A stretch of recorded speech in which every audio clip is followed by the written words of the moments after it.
우리는 왜 지금처럼 먹게 되었을까? 현대의 식탁과 요리의 기본은 왜 지금처럼 먹게 되었을까?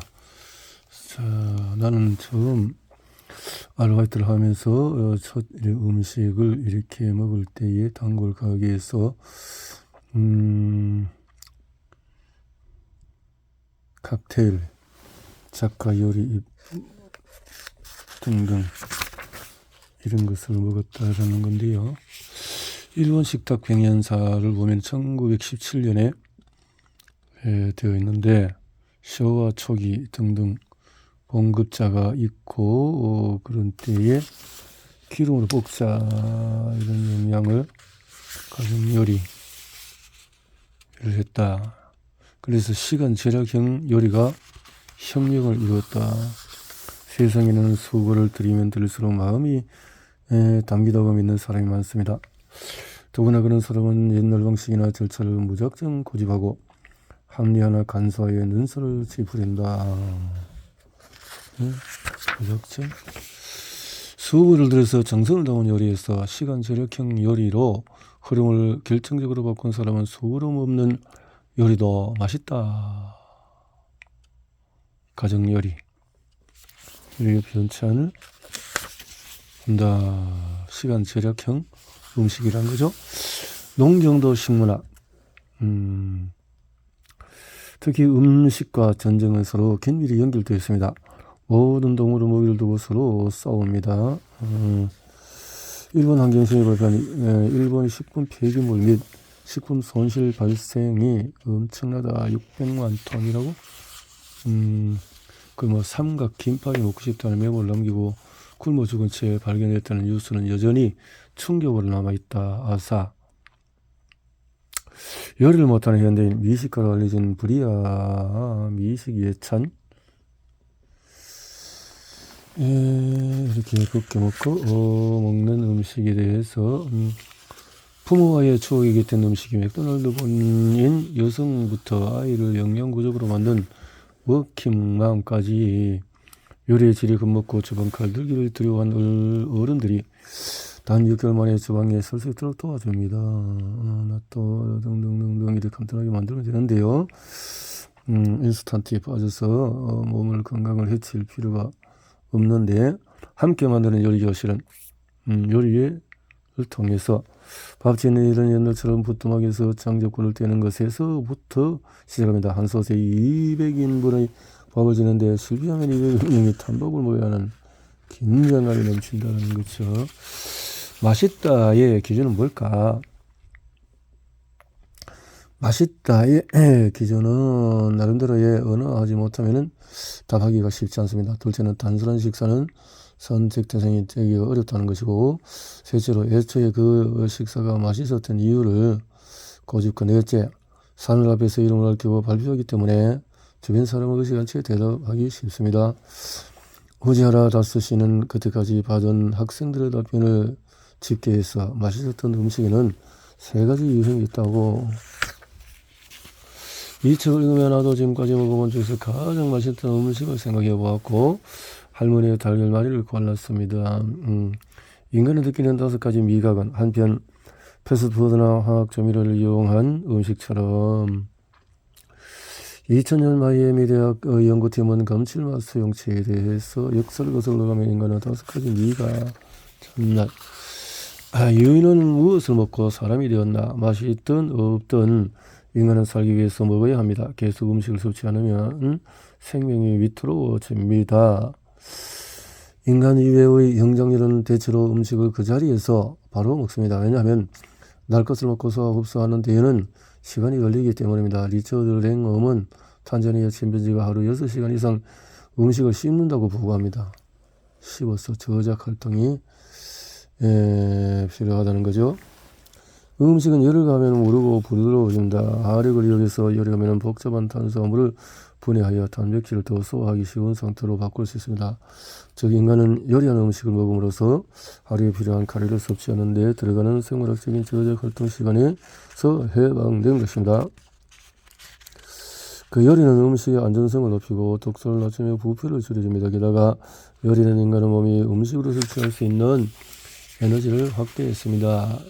인류 내는 체중의 약 2.5%를 차지하면 기초 대사량의 약 20%를 소비하고 있습니다. 머리가. 리처드 랭엄은 요리의 발명이 인류 진화의 길을 바꿀 정도로 큰 칼로리 증가를 가져왔다고 주장합니다. 불의 기원에 관한 신화는 열이 없어서는 안 되는 것이 불입니다. 불 통해서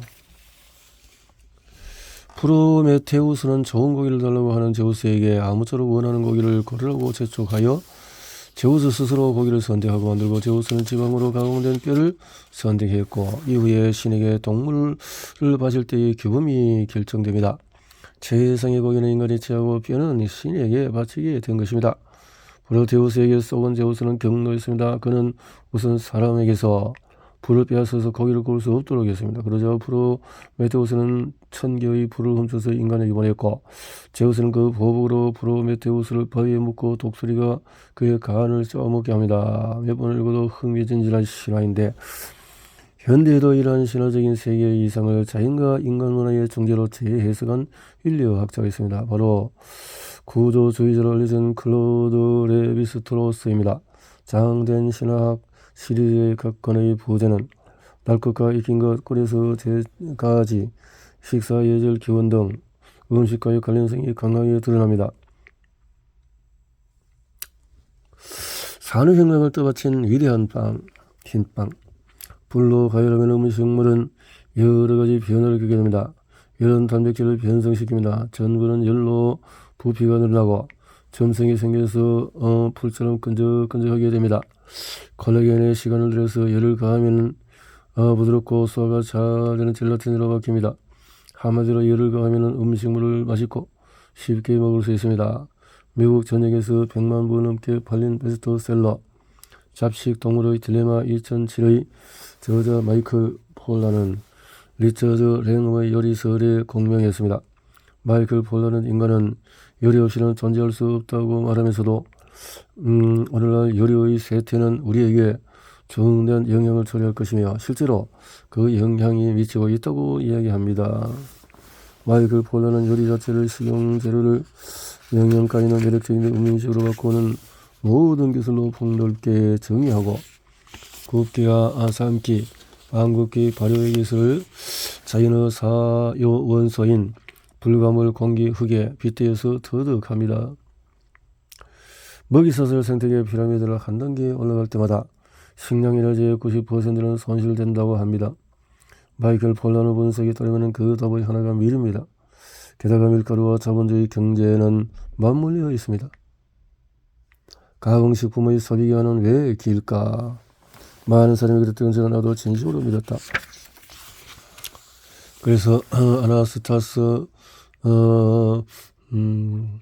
의문을 해소하기 위해서 조사한 시작한 그녀는 미국 육군 시설에 도달하게 됩니다. 그리고 어린이 도시락이 건강하지도 신선하지도 친환경적이지도 않은 것은 가공식품이 본래 어린이가 아닌 그녀를 위해서 만들어졌기 때문이라는 경악스러운 사실을 맞닥뜨리게 됩니다. 그녀는 할리우드가 영화의 성지라면 미국 육군 네이틱 연구소는 미국인 식생활 기본을 이루는 가공식품의 성지라고 말합니다. 가공식품의 세계를 우주에 비유한다면 2차 세계대전은 빅뱅에 해당합니다.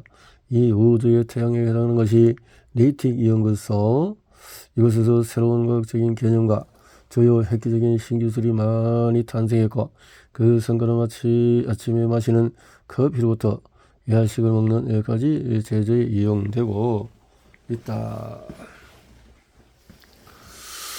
한편 동네 마트에 들러보세요. 신선 코너에 있는 샐러드용 봉지 채소에 사용된 가스 치환 포장, 아이들이 좋아하는 컬러풀한 초콜릿 등등 저렴하고 오래가는 식품을 뿌리는 대부분 네이틱 연구소의 기술과 관련이 있습니다. 그렇다면 이 가공 기술이 어떻게 전 세계에 확대되어 수 있을까요? 그 이유는 미국 육군의 가공 기술이 식품 산업 자체에 막대한 이익을 가져왔기 때문입니다. 물론 식품 산업의 확대는 미국만의 현상은 아닙니다. 열량을 얻기에 영양은 부실하게 이렇게 되어졌다는 거죠.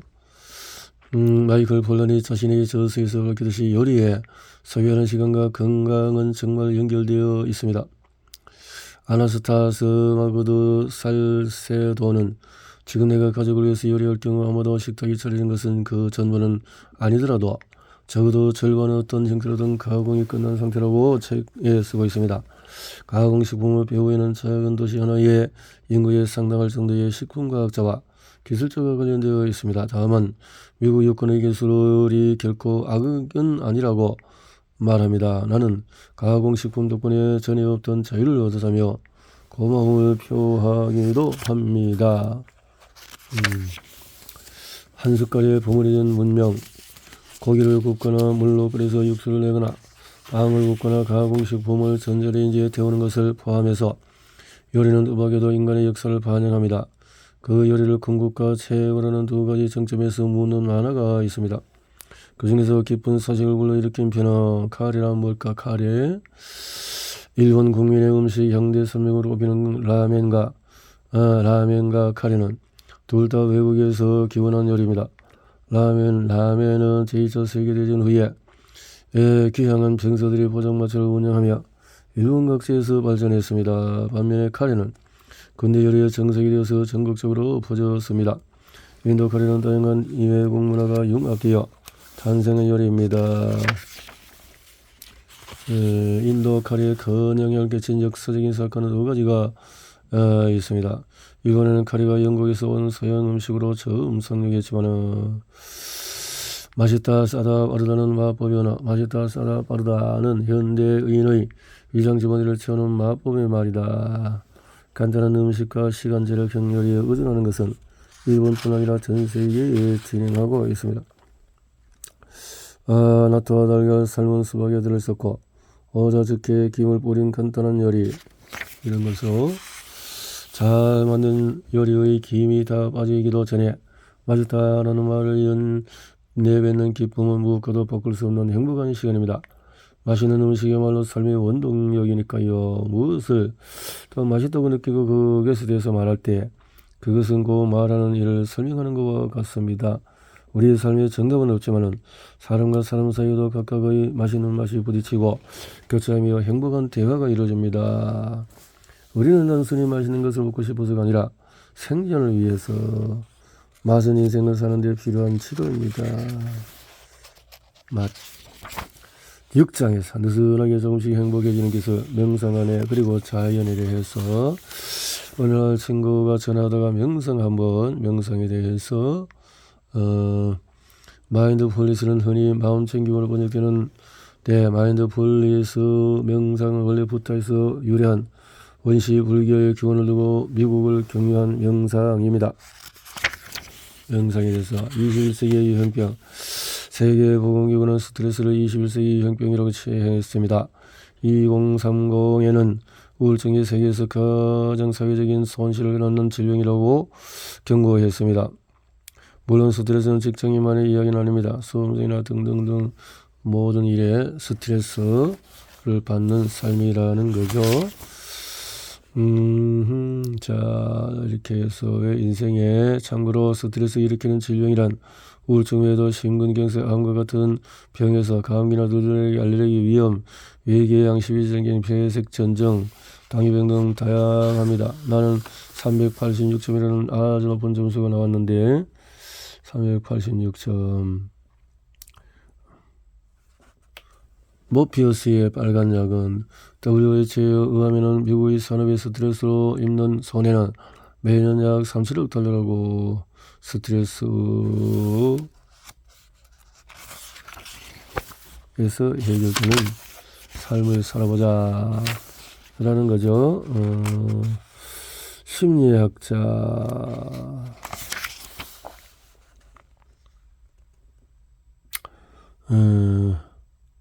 기독교와 유대교 등에는 훌륭한 교의가 있지만 그 가르침을 채우는 방법이 명확하지 않은 반면에 그렇지 노력의 종교니까 불교는 선과 고대 중국에는 기본은 풍수, 영업, 효기는 중국어 발음 그대로 풍수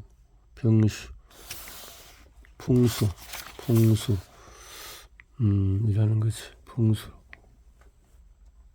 1957년 소설 길 위의 서로 하루쯤에 유명해진 제 케루악은 이듬해 비트 세대와 불교의 만남을 결정짓는 다르마 행렬을 내었다 했어요. 이 현대사회에 인간은 상품을 소비하도록 되어 있다. 사별 권리를 뺏으려면 뼈 빠지게 일해야 벌어야 한다. 노동 소비, 생산 소비. 반복이라는 거죠. 두 명의 스즈키. 1959년 조중동 승려 스즈키가 포교를 위해서 미국을 방문합니다. 스즈키 소녀는 미국의 두 명의 스즈키라고 불리며 절대적인 지지를 받았습니다. 깨달음을 강조했다라는 건데요. 초심자의 마음에는 많은 가능성이 있습니다. 하지만 전문가로 불리는 사람의 마음에는 그것이 없습니다. 초심자와 전문가의 1960년대 비트 세대와 히피 세대로 명상을 실천하기 시작했습니다. 명상 1960년대 움튼 영적 동향을 향한 동경과 이 걸리면 1970년대 들었으며 더 가속화되었다. 마인드풀리스 명상의 탄생은 1960년대 매사추세츠 공과대학의 학생이 스즈키 다이세스의 강의를 듣고 나서 스즈키 선류에 선심초심을 잃고 선의 눈을 떠서 이렇게 하게 되었다는 거죠. 자, MBSR이 미국에서 큰 지지를 얻게 된 계기는 크게 네 가지가 있습니다. MBSR 명상법을 말하는 거네요. MBSR은 마인드풀리스 저감법이라고 마인드 이것이 크게 네 가지가 있는데 첫째는 치료의 의학적인 효과를 과학적으로 측정할 수 있다. 둘째는 미국의 의료 제도에서 프로그램은 보험 적용이 쉽다. 셋째는 TV 프로그램이다. 넷째는 존 카바친의 보급 전략이다. 원래 불교나 명상에 조익을 보던 오해를 사지 않기 위해서 의도적으로 종교와 거리를 두고 했다. 종교와 같이 않게 했다는 거네요. 얼마 전까지만 해도 묵상이라든지 명상이라는 말을 들으면 놀라거나 신비적이나 속임수를 이용하는 기술을 연상하는 사람이 많았다. 이는 사람이 주의를 집중하는 것도 명상의 하나라는 것을 모르기 때문이다. 주의 집중. 명상의 효과면 초점을 맞춘 겉핥기식 명상기술이라고 불교 신자들로부터 비판을 받게 됐지만 스트레스 강국 미국에서 명상의 큰 파동을 창출한 것은 틀림이 없는 사실입니다. 내면을 검색하라. 구의식 명상법에 대해서 원래 구글에서 명상이 시작된 것은 일찍이 2005년이었다. 맹탄. 자드 맹탄은 강좌에서 마인드풀리스에 기초한 EQ 육성 트레이닝 프로그램에서 너의 내면을 검색하라를 개발했고 그는 친구들에게 EQ를 단련해봐야 무슨 이득이 있어? 라는 말을 들을 때마다 능력 있는 엔지니어답게 세 가지 혜택이 있다고 말합니다. 바로 뛰어난 직무 수행 능력과 발군의 리더십 그리고 행복을 꾸리는 능력입니다. 명상 가장 단순하게 말하면 주의의 연습이다. 명상 훈련을 충분히 하면 주의가 흩어진 일 없이 원하게 집중할 수가 있다. 행복감을 느끼게 된다는 거죠. 인간을 불행하게 하는 본질은 뭔가? 와이어드 일본판 32호에 실린 디지털 웰빙에서 1956년에 실시된 일본의 과학기술청에도 생활이 편리해지고 의학 발달의 수명이 늘어나는 면은 무엇이 문제가 되는가? 지루함. 인간의 불행은 단 하나의 일, 즉 방 안에 조용히 머물 수 있을 수 없다는 데서 비롯된다. 지루함. 실제로 GDP의 급속한 증가와 함께 파스칼이 말하는 기본 전환 즉 일상적인 오락산업은 급성장했다. 오락산업이 왜 집중하지 못할까? 하버드대학의 심리학과 매스걸 스워스 연구팀에 따르면 사람들은 깨어있는 시간의 약 47%를 지금 당장 몰두하는 일 외에 다른 뭔가에 대해서 생각하는 데 보내고 있습니다. 그죠? 안데르스 한센은 우리는 하루에 2600개 이상 스마트폰을 만지고 평균 10분에 한 번씩 스마트폰을 손에 쥔다. 중독이라는 자신에게 해를 끼친다는 것을 알면서도 반복을 멈추지 못하는 증상을 말합니다. 새로운 것을 배우면 뇌는 중추 신경 물질인 도파민을 방출합니다. 그래서 새로운 정보를 획득하면 뇌는 보상을 얻습니다. 정보를 얻을 때에 그렇지 뇌 보상 시스템을 연구하여 최대의 중독성을 발휘하게끔 현행된 것은 카지노나 게임에서만이 아닙니다. 뭐 독서도 마찬가지겠네요. 페이스북의 창업자 마크 저커버그는 내 주변 사람에 대해서 알고 싶어하는 인간의 욕구를 네트워크화하는 데 성공했고 거기서 더 나아가 나에 대해서 말하고 싶어하는 욕구를 실현함으로써 지구상의 인간 약 3명 중에서 1명꼴의 주목을 받는 데 성공했습니다. 우리의 의식이 방황할수록 마케터들은 판도를 낚아 올립니다. 마케터들이 자, 스티브 잡스는 자신의 10대 자녀가 아이패드를 이용하는 시간을 엄격히 제한했고 빌리게이츠도 아이가 14세 때까지 스마트폰을 사주지 않았습니다. 스마트폰의 힘은 상승을 초월해서 무음 모드로 바꿔 주머니에 넣고 있어도 그 마력을 잃지 않습니다. 스마트폰. 우리는 모두 스마트폰에 매달려 있다고 해도 이제는 아무도 놀라지 않습니다. 인간의 충동에 제들거는 전두엽이 완전히 발달하는 것은 25세에서 30세. 저 스마트폰을 안 된다고 제어해주는 브레이크는 10대 무렵에 작동하지 않습니다. 영국에서 스마트폰 사용을 금지한 중학교에서는 그렇지 않은 학교에 비해서 1년 사이에 일주일 가까운 학습 효과 차이가 났습니다. 도대체 이유가 뭘까요? 진화에는 잘 알려진 신화가 있습니다. 진화는 진보임에 더 나은 방향으로 나아간다는 믿음입니다. 코알라의 뇌에서 작아서 머리뼈 공간을 채우지 못해서 마치 큰 것 안에서 굴러다니는 모양새입니다. 코알라는 유칼립투스 잎만 편식하기 때문에 밤낮으로 유칼립투스 나무에서 움직일 필요가 없습니다. 그리고 결국 코알라는 식성이 단순해짐에 따라서 뇌가 줄어든 것입니다. 도대체 코알라의 뇌는 무엇이 필요했을까요? 인간은 달리기 위해서 태어났다고? 인간 세상은 하나의 생태계이며 자, 이 책은 미국 시카고에 있을 때 교육개혁을 소개하고 운동을 시킨 아이는 성적이 없을 뿐만 아니라 건강해졌다. 그래서 우울증도 사라지고 존 레이튼의 2000년에 디어코대학 연구의 우울증 치료에 서툴러진 염산염보다도 운동이 더 좋다고 했다. 맨발로 뛰는 뇌라고 하기도 했고요. 자, 현실에서 우리는 대부분 움직임이 없는 문화 속에서 살고 있다. 인간은 움직임이 없는 속에서 이 인류의 진화의 가장 큰 수수께끼의 정면을 부딪혀서 최고의 답을 내놓은 책이 맥도걸의 본 투런이다. 2009년 400쪽이 넘는 책이 전하는 유머 가득한 문체로 책에서 연구자들을 밝힌 것은 다른 동물과 달리 우리 인간은 오래 달릴 수 있다는 서복한 것이 오래 달리기 한다. 인간의 다리야말로 동물계의 필수의 무기라는 지적에 감탄했습니다. 상반신이 달리기 좋게 되어 있다. 자연의 치력.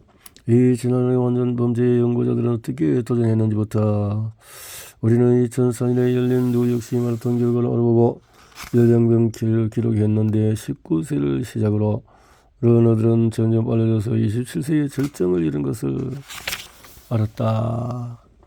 이 대목을 이루면서 40세 정도로나 생각했는데 과연 몇 살일 것 같은가요? 정답은 무려 64세. 어떤 스포츠 경기를 보도 64세가 19세와 맞설 수 있는 경기는 쉽게 찾을 수 없습니다. 인간 오래 달리기를 잘할 분들은 장기간에 걸쳐서도 할 수 있습니다. 심지어 크리스토퍼 맥도웰은 다음과 같이 말합니다. 인간은 나이가 들어서 달리기를 그만두는 것이 아니라고 악마가 항상 말했다.